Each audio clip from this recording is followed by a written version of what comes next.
বিগত 17 বছরের দুর্বৃত্তায়নের রাজনীতি অথবা রাজনীতির দুর্বৃত্তায়ন যাই বলি, তার মধ্য দিয়ে রাষ্ট্রের মধ্যে দুর্বৃত্তের রাষ্ট্র গঠিত হয়েছিল।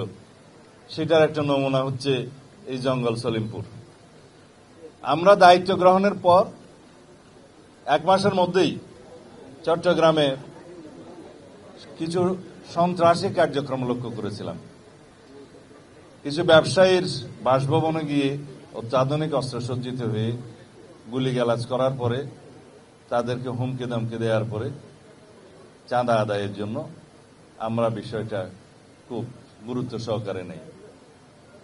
তখনই আমরা সিদ্ধান্ত নিয়েছিলাম তাদের অভয়ারণ্য আগে নষ্ট করতে হবে। তার অংশ হিসেবে মার্চ মাসের 9 তারিখ মনে হয় আমরা এখানে একটা যৌথ অভিযান পরিচালনা করি। এখানে আমাদের পুলিশ, র্যাব, বিজিবি, সেনাবাহিনীর সমর্থন নিয়ে আমরা একটা ব্যাপক তল্লাশি অভিযান চালাই। কিছু অস্ত্র উদ্ধার হয়েছে এবং কিছু সন্ত্রাসী আটক হয়েছিল। তবে আমাদের লক্ষ্যমাত্রা অনুযায়ী আমরা সেটা করতে পারিনি, কারণ কোনো না কোনো কারণে হয়তো এই তথ্যগুলো ফাঁস হয়ে যাওয়ার কারণে তারা আগে থেকে সাবধান হয়ে গিয়েছিল বলে আমার মনে হয়। যাই হোক, এখানে যে সিসিটিভি ক্যামেরা বসিয়ে, বিভিন্ন পাহারাদার বসিয়ে যেভাবে এলাকাগুলো তারা নিয়ন্ত্রণে রেখেছিল, সেগুলো ভেঙে দেওয়া হয়েছে। কিন্তু আমরা অবাক হয়ে গেলাম যে রাষ্ট্রের বিরুদ্ধে চ্যালেঞ্জ ঘোষণা করার মতো সন্ত্রাসীদের দুঃসাহস কিভাবে হলো। তারা এই রাস্তা কেটে ভেকু নিয়ে এসে, বুলডোজার নিয়ে এসে র্যাবের আন্ডার কনস্ট্রাকশন ক্যাম্প ভেঙে দেওয়ার সাহসটা কোত্থেকে পায়? তাদের সাথে কারা জড়িত? এই জায়গার জমি দখলের সাথে কারা জড়িত? এগুলো আমরা এখন ফাইন্ড আউট করেছি। আজকে 12টার সময় আপনাদের সাথে বা 12টার পরে কথা হইতে পারে, আবার সার্কিট হাউসে আমরা একটা সমন্বয় সভা করব সকল বিভাগীয় প্রধানদের নিয়ে। এখানে কিছু আমরা বাস্তব চিত্র, ড্রোন চিত্র, সড়ক যোগাযোগের চিত্র এগুলো দেখেছি। কিছু সরকারি সিদ্ধান্ত জানিয়েছি যেগুলো বাস্তবায়ন হবে। সলিমপুর ইউনিয়ন পাশে সীতাকুণ্ডের সাথে যোগাযোগ, ভাটিয়ারির সাথে যোগাযোগ, হাটহাজারী বাইপাসের সাথে যোগাযোগ এবং চট্টগ্রাম কক্সবাজার মহাসড়কের সাথে যোগাযোগ কিভাবে স্থাপন করা যায়, কিভাবে রোড নেটওয়ার্ক স্থাপন করা যায়, এবং এখানে আমাদের যে পুলিশের জন্য, বিজিবির জন্য, র্যাবের জন্য, অন্যান্য বাহিনীর জন্য এবং সেনা নিবাসের জন্য কি কি ফ্যাসিলিটিস ক্রিয়েট করা যায় সেই বিষয়ে আমরা কথা বলেছি।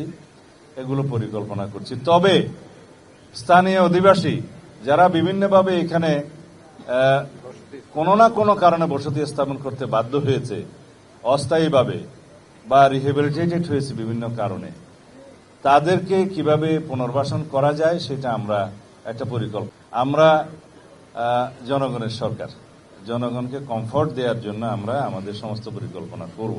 সুতরাং কেউ যদি এখানে ভীতির সৃষ্টি করতে চায় যে উচ্ছেদ করা হবে ইত্যাদি করা হবে, তারা যেন প্রশাসনের সাথে আগেই যোগাযোগ করে।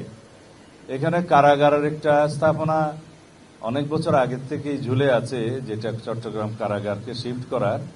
সেইটা একটা খাস ল্যান্ডের মধ্যে বাইজুদ লিংকের আশেপাশে, যেখানে এখনো আবাস নাই, বসতি নাই, সেই জায়গাটা চিহ্নিত করে সেটা মোটামুটি ডিমার্কেটেড করা হয়েছে। জেলা প্রশাসন সেটা ব্যবস্থা নেবে বুঝিয়ে দেওয়ার জন্য। এটা প্রশাসনিক অনুমোদন অনেক আগেই দেওয়া হয়েছে। আপাতত এইটুকু। আমরা আপনাদের সবার সহযোগিতা চাই। এই আলীনগর, জঙ্গল সলিমপুর এই জায়গাটা আর কোনো বিচ্ছিন্ন সন্ত্রাসীদের এলাকা থাকবে না, অভয়ারণ্য থাকবে না। এর আশেপাশে 2টা পাহাড় টিলা শ্রেণী আছে, একটা হচ্ছে বেতুয়া আর একটা চা বাগান। এই এরিয়াতেও সন্ত্রাসীদের আনাগোনা আছে বলে আমরা জানতে পেরেছি। এখান থেকেও তাদেরকে উচ্ছেদ করা হবে। তবে সাঁড়াশি এবং যৌথ অভিযানের মাধ্যমে, পরিকল্পিত অভিযানের মাধ্যমে সারা দেশব্যাপী মাদক, সন্ত্রাস, জুয়া এবং চাঁদাবাজি এই 4টাকে আমরা অ্যাড্রেস করব অত্যন্ত গুরুত্ব সহকারে। এগুলোকে আমরা নির্মূল করার চেষ্টা করব। তার জন্য আমরা আইনি সংস্কার করছি। কারণ দেখা যায় 1867 সনের জুয়া আইনের মধ্য দিয়ে জুয়াকে নিয়ন্ত্রণ করা যাচ্ছে না। এখন জুয়া, অনলাইন জুয়া, অফলাইন জুয়া, বিভিন্ন রকমের মডারেট জুয়া এবং বেটিং এগুলো চালু হচ্ছে।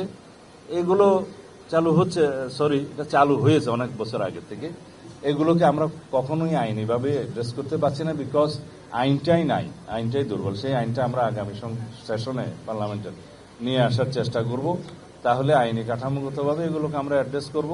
একই সাথে মাদক নিয়ন্ত্রণ আইনে আমরা যাতে স্পেশাল ট্রাইব্যুনাল স্থাপন করতে পারি সেই সংশোধনীটাও আনব।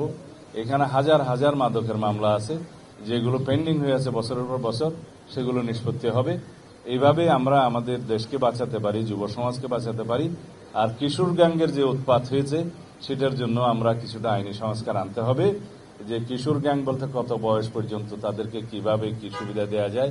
কারণ আইনের ফাঁক ফোকর গলিয়ে কিশোরদের যে সুবিধা আছে, জুভেনাইল ডিলিনকুয়েন্সির যে সুবিধা আছে সেটা তারা নিচ্ছে, এবং এই কিশোররা যারা কিশোর গ্যাংয়ে জড়িত তারা ক্রমান্বয়ে ভয়ঙ্কর সন্ত্রাসীতে পরিণত হচ্ছে।